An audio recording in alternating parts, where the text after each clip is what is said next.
Tasha Rosales, thank you for being here today. Thank you. Thank you for having me. Why don't we go back to what seems to be the beginning of your nutritional story or journey when you were first diagnosed with gestational diabetes, obviously during pregnancy, and you decided to not take the insulin. It sounds like from reading up on your story. So I'm curious to know, like, what were the doctors recommending? What was going on at that point, and why did you ultimately choose to reject that path? So I didn't ever get to the point. So I was diagnosed at 6 weeks gestation, which is very unusual. Typically, you take that test later on in life, or later on in your pregnancy. But I had gone to the doctors at 6 weeks. I had explained some, symptoms that I was having, and he was like, let's do some tests on you. And I got a phone call on the way home, and they said, you need to come back. Your blood sugar is way off. And I'm like, okay, could it have been that I, ate before? And they're like, I mean, yeah, but it shouldn't be this high. And so I went back and, I ended up, a week or two later or something like that, having a class where I needed to learn how to eat properly for gestational diabetes. They weren't sure at that point if I needed insulin, but what they did tell me is there's no way you're going to get through this pregnancy without insulin. Wow. And anybody who knows me that knows that you can't say something like that to me and challenge me. And so I ended up getting through the entire pregnancy. It wasn't until 3 days before I had my 16-year-old that my blood sugars were actually really high, but I think that it was because there were some other things going on. I hadn't changed anything in my diet that I had been doing the previous, several months or anything like that. There were some other things going on. And I think I ended up being induced a couple of days later. So I really just felt like if this is something that I can fix nutritionally, I'm going to do everything in my power to do it. And I did. So that's kind of where it was. But I think the biggest thing for me is looking me in the eye and saying, you're never going to get through this without insulin. And it's like, you can do this. So Wow. That's kind of where it was for me. So what's actually going on in the body with gestational diabetes or normal diabetes? And then how does insulin help? And then how did you avoid needing the insulin? Like nutritionally or with your body, how is that all taking place? So to be honest with you, my husband and I were junk food junkies. We were not eating the way that we should, which was probably part of the reason why we had such a hard time conceiving in the first place. And my body, first of all, diabetes runs rampant in my family. So knowing what I know now, had I been working on that prior, I probably would have been better off. In fact, I was better off because my next pregnancy after that, I did not have any gestational diabetes at all, which is very unusual. Like typically, if you're going to have it with one pregnancy, you're going to have it with another. And so, when we're pregnant, we're just a little bit more predisposed to it because of all the hormones going on. And, our pancreas is a little bit taxed at that point. So we have a lot of other things going on. So we are a little bit more predisposed to it. However, because of the way that I was treating my body and my genetic makeup, I was just more apt to get predisposed to getting it. And so for me, it was a wake-up call. And the biggest wake-up call for me in that is I had to learn how to fuel my body. And today we are consuming so many carbs unknowingly. We don't realize that all of these carbs, right? The chips, the fries, the bun, the, cereal, the bread, all of those things, they're adding up and, taxing our body. And so what the insulin does is it helps kind of bring those blood sugars back down and balance things out. But, being on insulin can also be very hard on the body. Also, obviously people with type 1 diabetes, completely different situation. I want to say that type 2 and type 1 are totally different. And, I think it's really important to understand. It's still important. Nutrition is still very important in both of them, but we have a lot more power with type 2 diabetes than we do with type 1. Okay. So then you decided to become a nutrition coach after this experience, right? Yeah. So I got through my pregnancy. I then continued on a journey. And like I said, we really struggled to get pregnant with my 16-year-old, and my 13-year-old was a bit of a surprise, which I attribute a lot to our lifestyle. We changed our lifestyle. I was a lot healthier. And then I pushed to be checked for gestational diabetes at 6 weeks gestation. I was with a different doctor at the time. They really didn't want to test me, but they did test me then. And then they tested me again at I don't even know the regular time, to be honest with you, but tested me again at the regular time. And I was fine that whole time. And that was such an eye opener for me, because I was able to say, something that doesn't normally happen. So because of that, I then, after that pregnancy, started kind of helping people one-on-one, but I wanted to become more educated and understand how this is working, how nutrition works, how the body works. And so I just started taking class after class after class after class, like nutrition classes, science classes, all of those types of classes. And then I also started taking certification courses. So different kind of nutrition certification courses that would help me understand the body and how it functions, and how we can create the best lifestyle diet for each person. Mm-hmm. So I'm curious, how long ago did you start taking those courses then? About. Well, honestly, I actually started taking courses when my 16-year-old was 6 months old. Okay. Yeah. But I was very slow at the time because she was 6 months old. I was a new mom. Yeah. I was more learning about nutrition for kids and early childhood development at that time.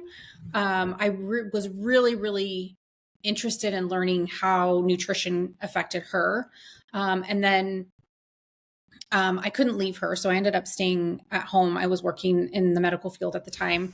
I ended up staying home with her, going to school some. And then I ended up being a preschool teacher because I just couldn't leave her. There was just no way. She was a very colicky baby, very, very hard. And there was no way I could leave her with somebody.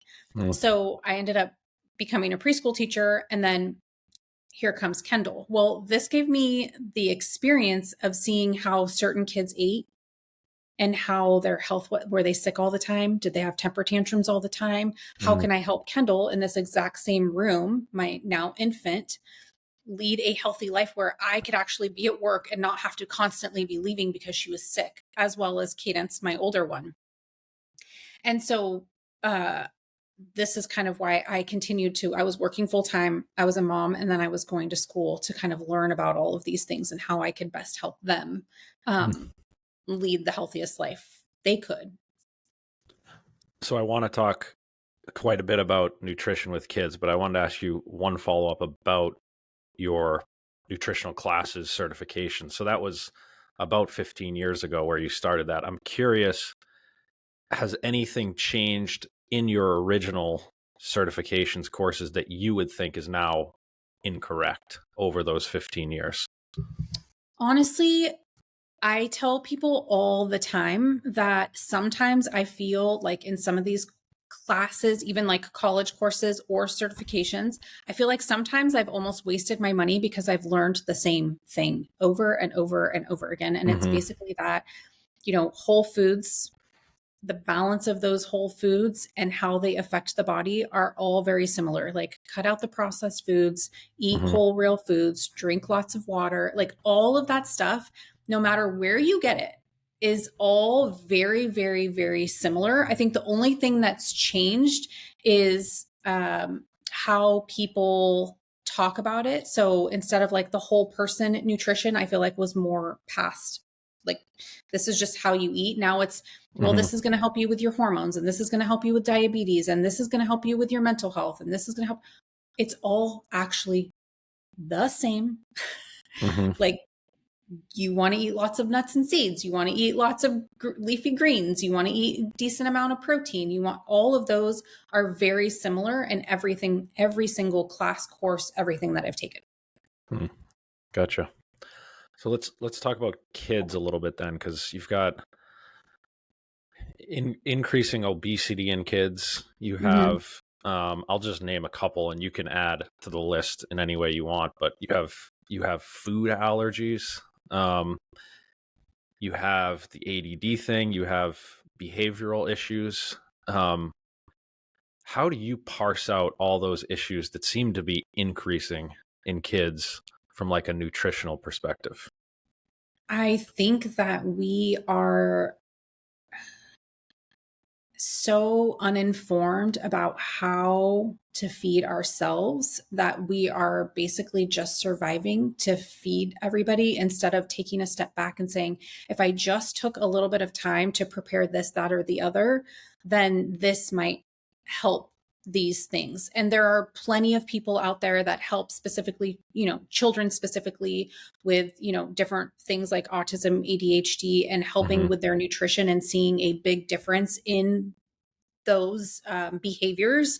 Um, Also, our kids in school, sending them to school with, sugar filled cereals and dyes and all of those things, it's hard for them to concentrate. And they're sitting there all day learning, right? And I'm an adult and I have a hard time sitting all day and learn, if anybody's ever been in a training Yeah. class for a new job or anything like that, that's really hard to sit there, and you feel better if you've eaten better. And the same goes for our children.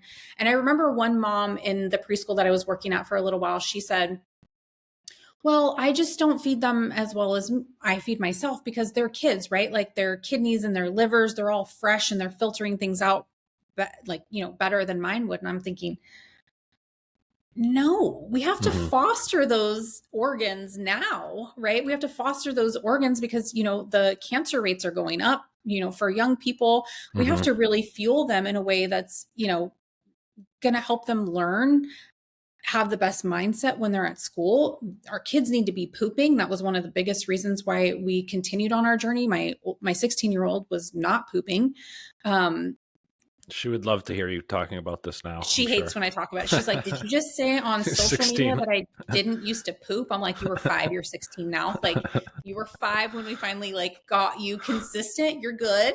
But it's a true story. It's true. Yeah. I mean, I remember taking her to the pediatrician. The pediatrician's like, "Well, as long as she poops once a week." And I'm like, "Once a week?" Seriously? Yeah. That's And I crazy. was like, okay, this kid is severely suffering. And then she was given Miralax. And I told my husband, I'm like, absolutely not. We are not Hmm. doing this. We need to figure out something else. And so that's when we kind of dove into more of like the gut microbiome and trying to figure those things out. And so to answer your question, I think we just have to get back to basics. And I think that things have gotten so confusing with nutrition because there's so much information out there that everybody basically, um, for a lack of better words or a better phrase, everybody gets the F-its and they're like, forget it. Like, Mm. I don't know what to do. I don't really know what I'm looking for on a food label. I don't, my kid's picky. My child feels a certain way about certain textures or whatever. And instead of kind of thinking about, okay, my child likes these textures, how do I feed them well with these textures? Our grandson actually has Hmm. some texture preferences for sure. And Hmm. so we're really navigating on how to feed him properly and make sure that he's still eating really well, but honoring his needs for certain textures. Interesting. Yeah. This is how my interviews always go. I try to progress forward through the story, and I always just end up going backwards. But you had mentioned how we're just sending our kids off to school with sugary cereals, and that my whole generation was just cereal every single morning. Yeah.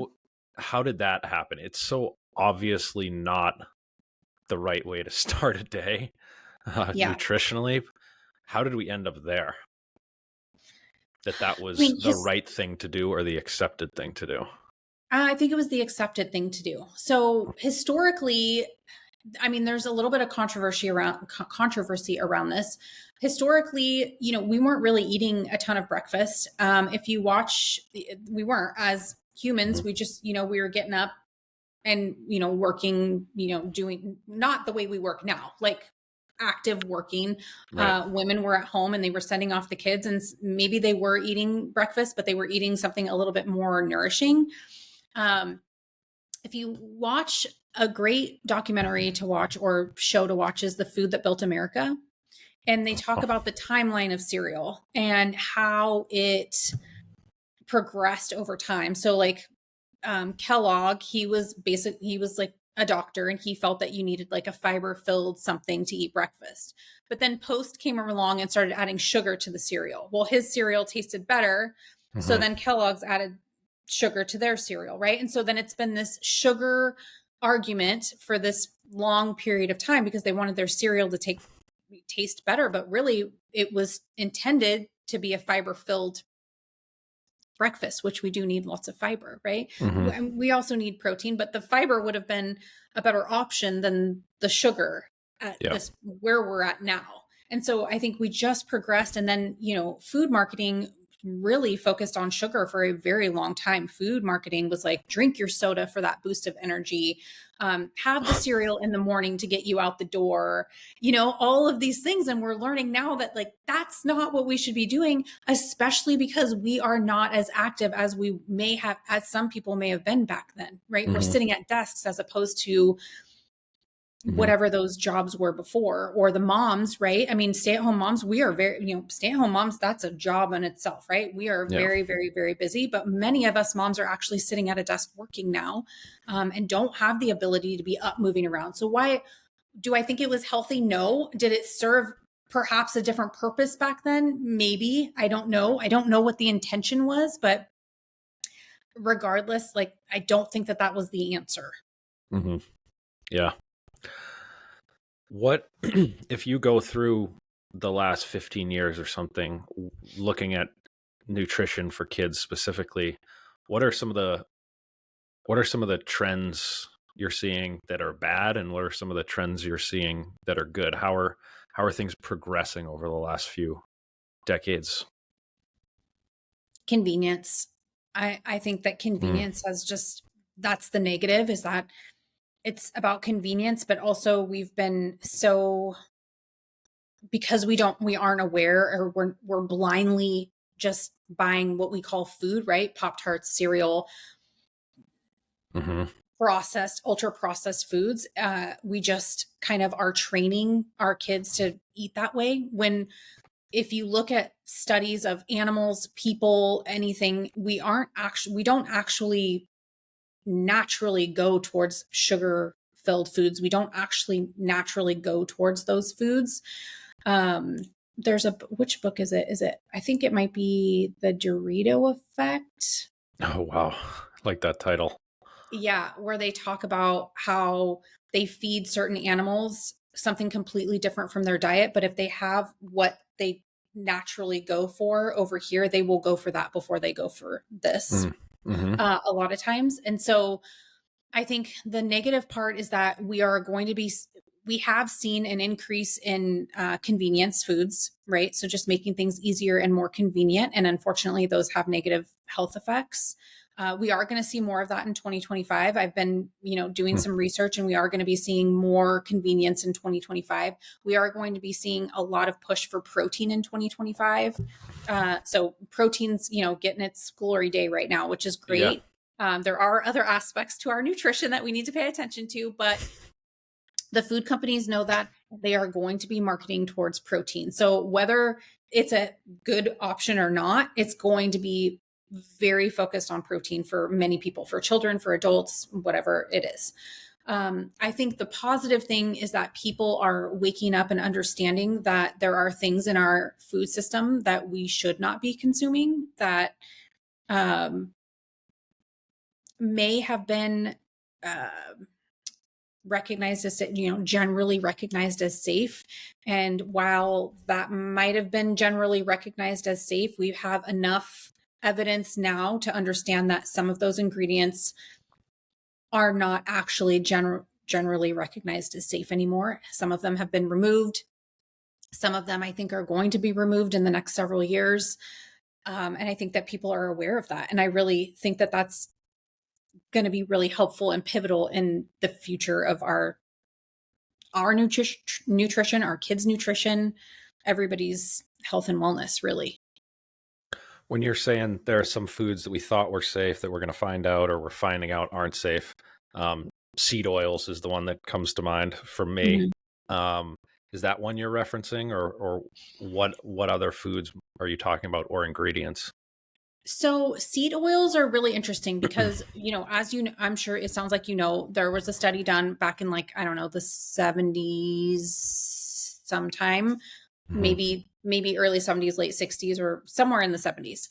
And it said, oh, canola oil, is good for us, right? Okay. What people fail to understand is that we as when we hear that when we hear that something is good for us, we overdo it. So acai berries, for instance, they were the big craze a couple years ago. You were eating chocolate acai berries, you were eating acai bowls, you were eating everything acai, right? It didn't matter Yeah. how it came. You were eating it. So what happened is that we started putting these oils in all of our food. And now all of a sudden we are over consuming these oils. When traditionally that study and the FDA's recommendation is only about a tablespoon of those oils a day. Hmm. And so we are abundantly consuming these oils, which negatively affects our gut health. And because it negatively affects our gut health, we are now seeing, inflammation issues in all kinds of different people. So I think that there's a lot of nuance around the seed oils that people don't understand. They just say, oh, it creates inflammation. But well, why does it create inflammation? It creates inflammation because we're eating way more than what was ever said to be a healthy amount to consume in a day. We weren't meant to, consume it in our bread and our crackers and our salad dressing. We're consuming far more than we're supposed to. And what they don't understand is that it actually is affecting our gut. It's negatively impacting that part of our body. And when our gut is affected, then we create inflammation. And for each person, that's going to look a little bit different. The other ingredients are like dyes, right? We're seeing a Hmm. huge discussion around dyes right now. And I think it's important. I really do. I think they're banned in other countries. Yeah. We are seeing there's plenty of evidence to show that, children are not doing well with these dyes. There are some people that will argue otherwise, but if you give your child dyes, you will notice a difference. I know for me, if I consume dyes, which it's been a really long time, I will end up with a headache. That's not to say that sometimes I don't accidentally consume it at a restaurant, or, if I go to my dad's and he buys a cake from a grocery store, and, I'm not going to say no to my dad, but I will get a headache after that. Right. Yep. So I think that we're really coming into a place where dyes will probably be obsolete in the next couple of years, especially because cereal companies and different companies are having to decide whether their products are going to continue to have dyes, and just create a separate recipe for the states like California who are banning some of the dyes, or if they're just going to do it all together. Other things like mono and diglycerides, that was basically a replacement for trans fat. You have BHT and BHA, which is basically a man-made antioxidant. Things like that. We just really need to get some of these ingredients out of our system in general. Hmm. I'm sure I'm much more susceptible to the conspiracy theories in this field than you are, but from what I've read, and obviously you're much more informed than me, it's the seed oils are cheaper to make Mhm. for these big Yeah. companies, Yeah. right? So if they could convince the FDA or do some study to say these are better for you for this reason, or lower your cholesterol or whatever it is, they're going to try to go ahead and do that, right? Mhm. And Yep. if there's an apparatus to do that, where the people that work at these companies also end up working at the FDA, and they're all kind of the same people, and it all sounds a little Mhm. fishy to me. That would be like the darker look at why we have all these seed oils. Do you buy any of that stuff? I do. So if you read Unsavory Truth, Hmm. Merriam-Webster, I think is her name. Marion, it's Unsavory Truth or Food Politics. Hmm. Hmm. Absolutely. So pretty much all of the studies are, not all, I want to be as accurate as possible, but many studies are funded, backed by certain associations, certain things, right? So like Coca-Cola backs a lot of studies, right? And so they Yeah. will back a study and it's, you know, there's a walnut association, right? There's a grape association. There's an association or Yeah. foundation for everything. And those associations and foundations are going to do whatever they can to convince you that their product, their food is going to be the healthiest for you. Hmm. So yes, I do think that a lot of studies are very biased, and I think that they are going to do whatever if they're paid millions of dollars by Coca-Cola. It's been proven. If you read, if you read some of these books, they'll tell you it's been proven that if these companies have been paid, they are more likely to lean towards the side where Yeah. they were paid. And it's just like the same concept when a pharmaceutical company walks into a doctor's office. If they give for free, if they invite to a vacation, if they do something like that, the doctor Hmm. is more likely to recommend that product. It's the exact same thing with a lot of these studies with seed oils, anything. Honestly, it's Yep. not just seed oils, it's anything. Yeah. Yeah, totally. Yeah. I mean, so the Casey and Callie means have kind of burst onto the scene recently, at least in my view. And I think it was Callie means who said, we're the only species that does nutritional tests and we're the only ones that are fat. In other words, like my interpretation was you can kind of get a study to say anything you want it to say. And it's Mm-hmm. not necessarily, the more bodies we have, the more research we have over the last 50 years or something, we just keep getting more and more unhealthy. Right. There has to be some sort of a correlation there, because for hundreds, thousands of years before that, no one was getting fat and no one really needed like all of this coaching on how to do it, right? It was just kind of Right. natural. And now we have all this crap introduced, and we're all have gotten very confused about what to eat. Yeah. I mean, when I talk to my mom or my parents about this, it's like they'll say, we didn't have any obese people in school. And I So can crazy. say we had very few obese people. Like I can't look back and think of anybody. I mean, maybe one or two, not a whole lot. Um, and now it's really disheartening having kids in middle school and high school to watch these kids walking to school. They are drinking Starbucks. They're starting their day off with sugar Yeah. and fat, right? No protein, sugar and fat, Hmm. Celsius, right? And I'm thinking, what are they doing to their hormones? Like Hmm. the fact that these kids are drinking Celsius and Red Bull as they're walking into school. I mean, Starbucks is one thing, right? But I'm like, okay, well, at least there's a little bit of fat in that sugar. I don't know. Yeah. But I mean, I don't agree with it. I think that we are setting up the next generation to be addicted to caffeine and, wondering why they're so tired at 18, 19, 20 when they don't need those things. The other thing in my life is just, you're in America, you go in these American cities, and so many people are fat. And we went to Portugal this summer, my wife and our kids, and everybody typically looks a lot healthier. And then you come back to the US and Mhm. it's like a shock. You get back to the airport in the US and you see the statistics you've read. Like I think we're approaching like 50% adult obesity or something insane. Um,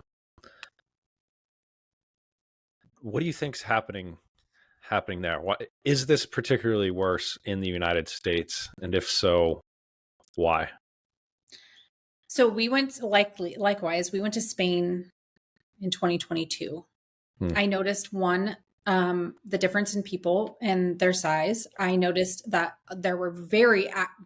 people were very active. I mean, you have elderly people who are walking to Hmm. go get their things for the day, their groceries for the day. And I'm talking, 70s, 80s, maybe even 90s, some of them. I mean, they were older and Hmm. they're walking down the street, right? No car, just walking down the street. So I think that they're a lot more active.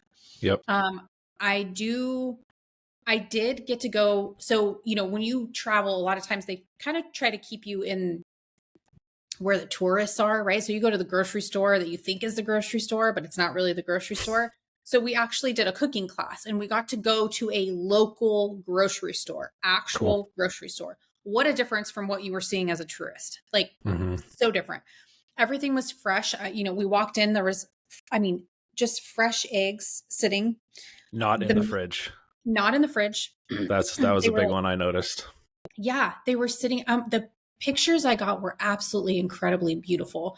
There's fresh Yep. fish, meat, lots of produce, lots of legumes. So and beans, legumes, all of those things that were like made that day, so that you could just pick them up and take them with you. Bread that was just recently made. Yeah. There weren't any packaged breads or anything, nothing really like that. The olives were all out. And what I did notice is that a couple doors down, there was a store that was all processed food. So it's completely separate. Interesting. It's not even in the grocery store. And I was like, this is so crazy to me, because you go in there and it's like every American food. And I told my husband, I'm like, they literally have this here for us. Like, these are here for us, for the Americans. And you're watching people walk down the street in Barcelona, for instance. You can tell who the Americans are, Oh yeah. because they're the ones carrying the bags of junk. Yeah. And it's just so interesting to me. So I think they're more active. I think that they're, we had great tour guides. So like local people, that's where a lot of people make their money in a lot of these countries, right? So becoming a tour guide, and they Hmm. said we just don't eat as much either. So Yeah. one of our tour guides took us out for a night of what a typical, you know, person will do in Spain, right? So it starts off with wine and a couple hors d'oeuvres, then you walk, or tapas, I guess is a better word. And then you walk to the next place, and it's more wine and just a couple little, tapas. And so Yeah. they're walking and they're eating. And yes, they're drinking, but they're walking and they're eating, and they also have that sense of community. So I Yeah. think that has a huge impact on their health overall. Yeah, and the other thing with the local ones, because I had the same experience. I think it's like the Tesco's or whatever the huge ones are Mhm. kind of the Americanized ones. It looks like, and then you go to the one where you just walk around the corner from, your Airbnb in a small town, and it also seems like people go multiple times a week to the grocery store, right? And you Mhm. go and get one bag, or you go and get dinner, and you'll make it fresh.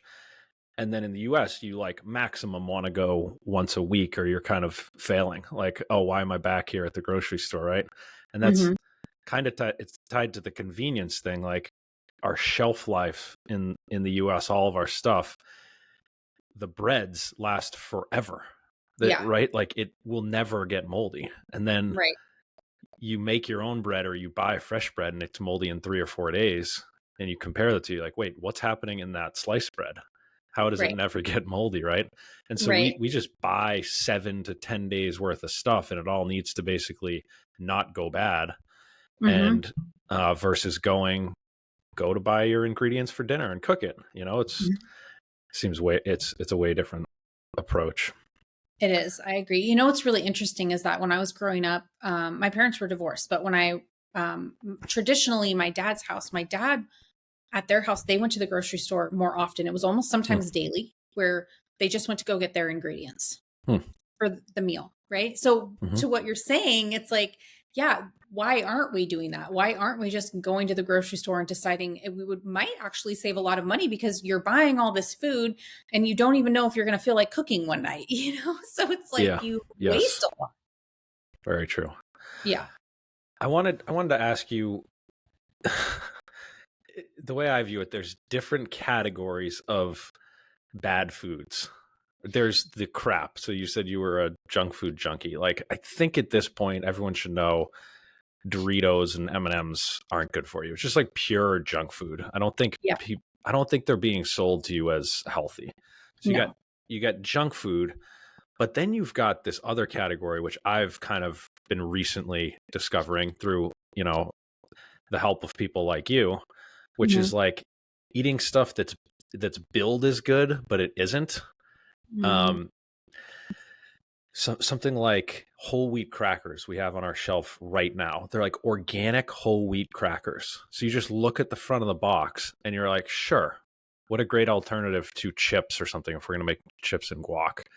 And then you look at the back and there's like 22 ingredients and they're all chemicals and I've never heard of them. So that category of like build as good for you and really not good for you is a Mhm. whole nother one you have to tackle. Um, Yep. and then there's like eating stuff that's actually good for you, Mhm. like a steak or something, which would be Yeah. a healthy thing to eat that then has hormones. So you've got like three different that you got to watch out for the junk food, you got to watch out for the fake good stuff, and you got to watch out for the good stuff that's actually got bad stuff in it. Mhm. How what do you think are the biggest, if those are the three categories, you could disagree with how to like kind of look at it. Yeah. How would you split up like what are the biggest problems, or is one way bigger of a problem than the other? How do you look through those three I buckets? think the biggest problem is the ultra processed foods and the fact that we are being sold products that are still ultra processed, but better options. And I know that I share a lot of better options, and that's because Hmm. everybody's in a different place in their journey. I think you're probably a little bit more ahead of than most of my followers, probably. So something that I love that you recognize this, because something that I try to explain to people is just because you bought this better box of crackers doesn't mean you should be eating the whole box. You Mm, still need to understand what ingredients are in them, what the nutrition facts are telling you. You're still eating basically carbohydrates that yep. are not actually serving your body in any way, shape, or form. But for me, if I can, as much as I would love for people to eat pasture raised eggs, grass fed beef, Hmm. pasture or, organic, I mean, it's hard to find pasture raised chicken itself. So organic chicken, as much as I would love that, right? Not everybody's there. Yeah. Some people are just coming off the junk food junk and they just need to start eating chicken, eggs, meat, fruits, and vegetables. Yeah. And as much as I, like I said, want people to, understand that, buying an organic apple is going to be better than, non-organic apple because you're avoiding some of the pesticides, and some fruits and vegetables have been shown to have more nutrients based on whether or not, some, glyphosate's been used or anything like that. You are still better off eating a non-organic fruit or vegetable over those processed foods any day of the week, Hmm. no matter what. So I think the biggest problem is one, the processed foods, and two, the fact that we are having better options created without understanding that there's still, just because it says organic with your processed foods doesn't mean that all of the ingredients are something that align with you and your health. Just Yeah. because it's organic doesn't mean that it's actually nutritionally fueling you for your midday snack to get you through to dinner or to fuel you between breakfast and lunch. That means absolutely nothing if you don't understand how to decipher the ingredients and figure out the nutrition facts label. You're not doing yourself any service. You're still eating crackers, whether Hmm. they're better or not. So that's Right. the worst thing. Switching to, whole foods and then slowly moving towards organic, pasture raised, all grass fed, all of that thing, all Hmm. of those things is kind of where I would go. Gotcha. So you are the most prolific food label reader on Instagram. Oh, I appreciate And that. so I wanted to ask you, I mean, what are the dangerous ingredients in our foods, or the ingredients that are causing the most damage right now? I believe it's seed oils, dyes, Hmm. artificial sweeteners, um, artificial flavors. I don't love natural flavors. I think that you really have to figure out what companies are doing right and what companies are doing wrong with that. There are some that I really don't like, but for instance, MSG, people are like, that's racist. And I'm like, listen, I personally can't eat MSG. It gives me a headache. It gives my husband a stomach ache. We don't consume Mm. we know if we've consumed MSG. Like if we've left a restaurant and there's MSG, we know. If it Wow. doesn't bother you, yes, there's naturally occurring and there's man-made. MSG naturally occurs in tomatoes. That's fine. But then there's man-made MSG, and that man-made MSG might be upsetting your child and you don't even know because your child can't properly tell you. So those are, I'd say those are the first 5 or 6. I have a list of 10 that Mm. I kind of have people start with, but I always tell people to start with like 1, 2, or 3, depending on how motivated you are. And I would say the first 3 would be artificial sweeteners, dyes, and seed oils. Mm-hmm. Wow. So then, with all the information you have and expertise, how do you go about feeding your family, both from sourcing the food? Because that seems to me to be, we're trying to make that transition as a family. It was always just go to a big grocery store and try to Mm-hmm. find stuff that's healthy. And now we're trying to switch it where we get the food actually from different places. So like Mm-hmm. sourcing your food and then also feeding them. Kind of what is your approach to both of those for yourself? So as a family of 4 and even 5 at one point, because we have an older daughter as well who's 24.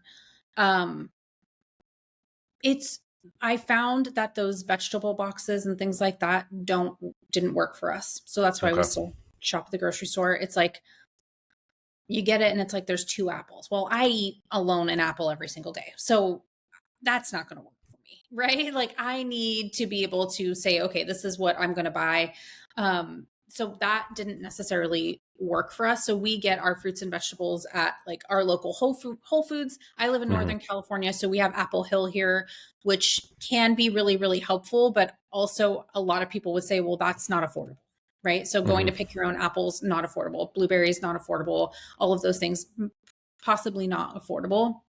When I am at the grocery store, I do try to find local. So Whole Foods is really good about, they'll say like, this is local, right? So Okay. for instance, Gotham greens, we don't really buy Gotham greens, but the reason I'm bringing it up is Gotham greens is, basically they have we see it as we drive by on the freeway all the time, but it's like a greenhouse and they don't use any like pesticides or anything like that. It's local. It's grown right here. It's, they're doing a better job. You can also go to farmers markets are a great opportunity. We do farmers markets often. Do we always get to the farmers market? No, because we are busy with technically 3 kids and a grandbaby. Like we don't always have the time to, the farmers market has a very small window. And it's like, if you don't make that window, you're kind of not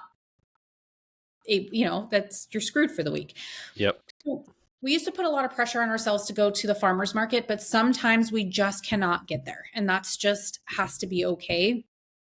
So buying local, a lot of times when you go to the farmers market, you won't see organic or anything like that. And I really encourage what I do and what I encourage other people to do is ask them. They want you to ask them. They want you to talk to them. Ask them, how are you, do you use pesticides? What pesticides do you use? Because a lot of times they can't afford to become USDA organic.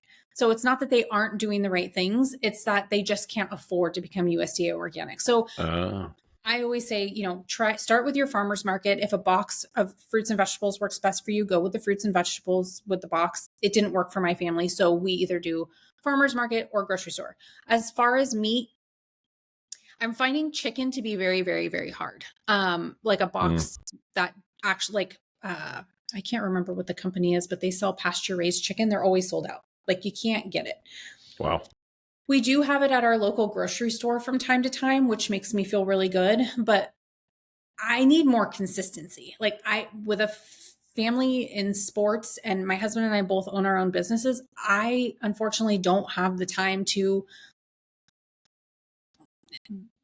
think about, like, I need to have it more consistent. Like it needs to be a little bit more consistent. And then Mm-hmm. beef and those types of meats, we've actually struggled to find a box because we were getting a box. I won't say the company, and they were coming basically every time we opened defrosted a box, whatever we were going to eat, it was Mm-hmm. leaking.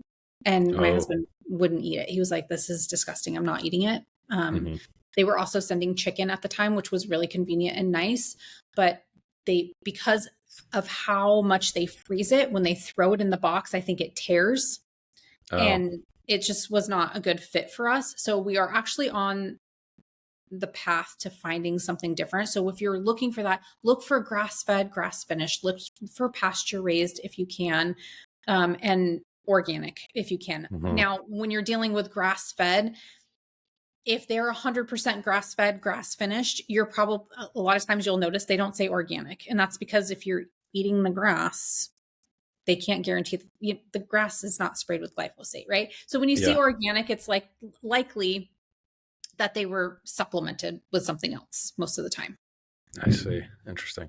Yeah, we're on month 3 of the like vegetable box, and Okay. so we're behind you in the journey, and I Yeah. can see the challenges, because Yeah. we also get like some vegetable you've never seen before, Yeah. and I can't even remember the name of it. It tastes like black licorice, and I was like, I'm never gonna cook with this. I don't know how to Oh, was use it this. Or fennel? Fennel? yeah, I think it was. Yeah. Yeah. Yeah. Yeah. um and you end up like, maybe I'll do something at some point, and then it goes bad and you throw it out, and and then you're like short on apples, Or too lettuce, much on right? They'll send fennel. you like one thing of lettuce and you're like, well, Yeah. I eat salad all week. Like, that's not Right. working. You Yeah. know? So I see what you're saying. Yeah. I think it's a great idea. It just didn't work for our family because it's just, yeah, like you said, you get this random vegetable, and unless if you know what to do with it, it's like, well, now what do I do? Yeah. So Yeah. yeah. Yeah. I wanted to ask you about like diets. So, and I guess I would say the two extremes would be carnivore diet and vegan diet, right? The opposite ends of the spectrum, not necessarily the two extremes. Um, and it's interesting because anyone who's selected to be either of those, they've actually kind of taken ownership over their health. So those people that like kind of self-select for trying to do the right thing, I don't know if either is doing the right thing, but um, if you were to, so I interviewed Dr. Ken Berry, who's a carnivore. He's a doctor and big on the carnivore diet. And I'm just curious, of those two, is one how if you could only do one, would you say one is healthier than the other? I'm sure you would say eat all of that stuff, but Yeah, I am seeing a huge uptick in clients, young clients in their 20s, early 30s, who have done carnivore. A lot of hormone issues, a lot of bloating.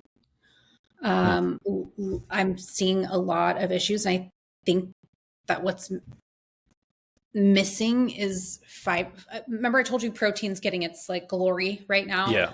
yeah, But we really need fiber.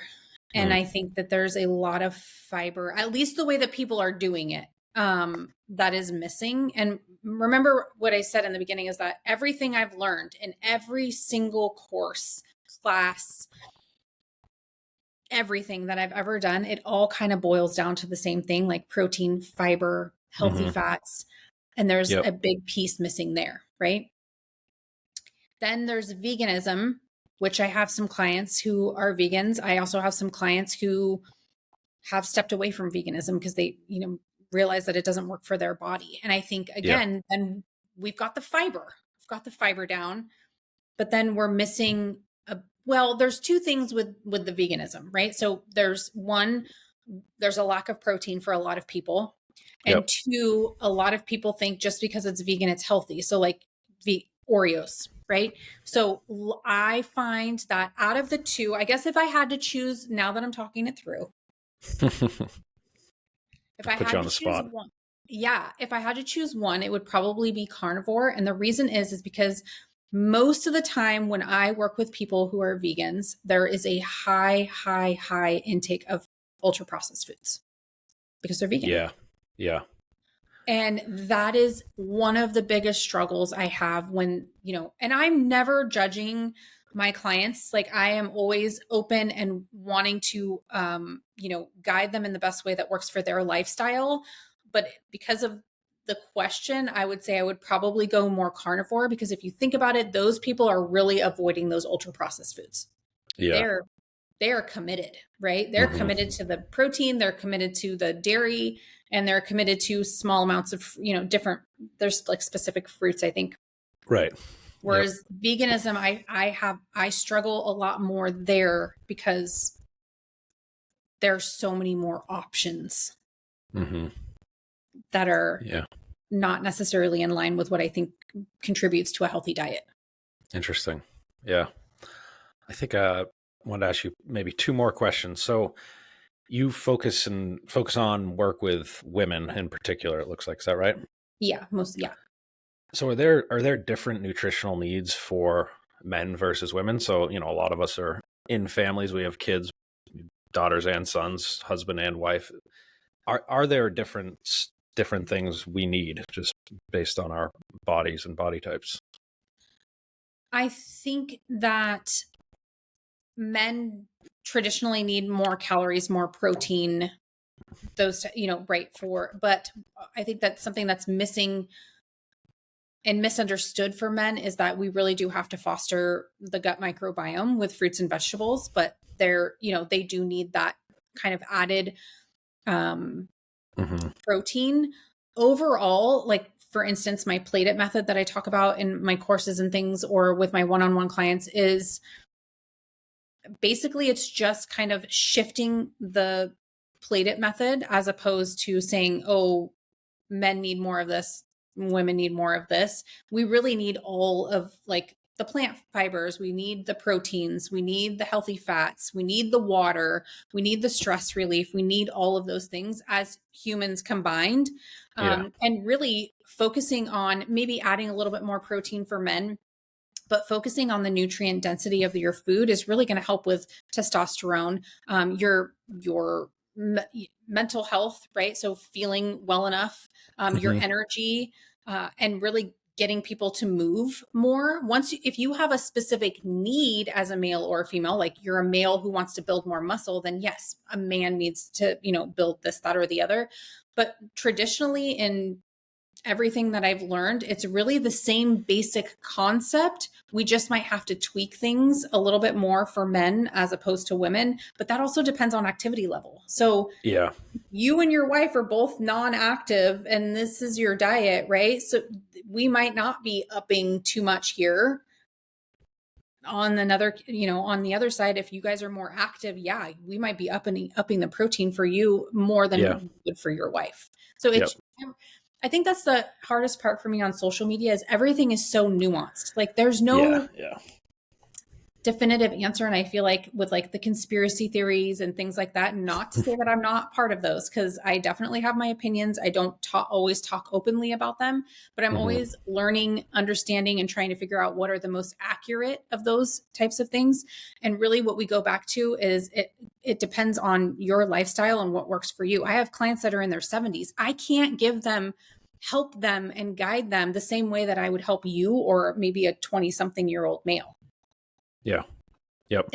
It's all very nuanced. There's religion Hmm. that goes into it. True. Wow. I have Mormon clients, I have, Jewish clients, I have Yeah. Catholic clients. They all have different beliefs, and you really have to kind of foster those things as well. But it all goes back to whole foods. It Yeah. really does. Yep. There's no ifs, ands, or buts about it. Wow. Interesting. Okay. So last question. We are doing this one day after the election, and we do not need to get political. I have plenty of other guests where we do get fully political. But I'm just Okay. curious to ask you, because of RFK Jr. And so since he joined the Trump team, he's essentially going to be more involved in nutrition somehow in the country. Mhm. And to me, he's been at the forefront of a lot of this stuff with nutrition and potentially taking on these big food companies, the stuff that he talks about. What's your take on what he's been communicating? recently about nutrition, about food? I think that he has a lot of good.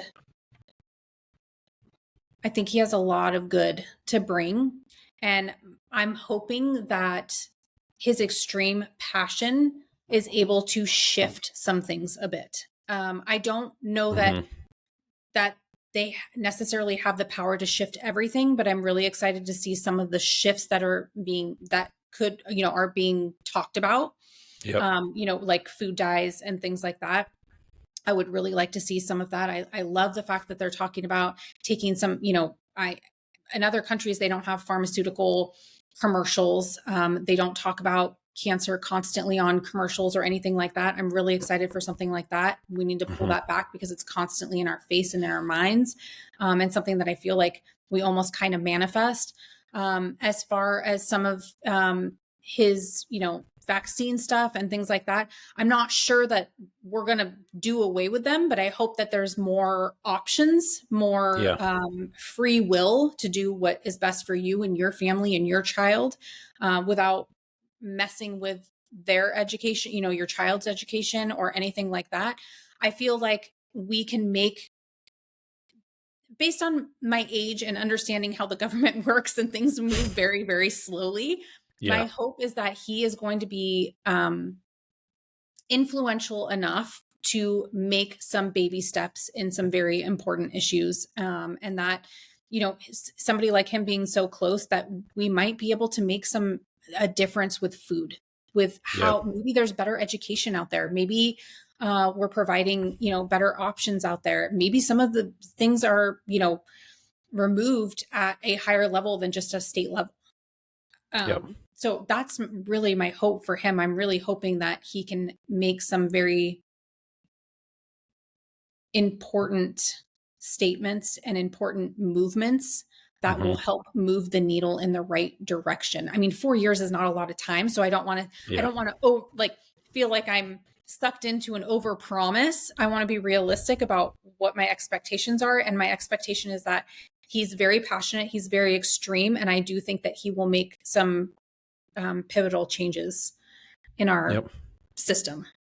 Yeah. Interesting.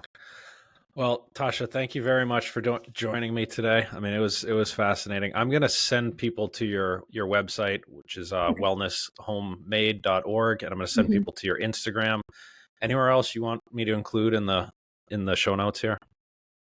I don't think so. I can send you a link to my new product that's coming out. So it's like an elderberry immunity boost.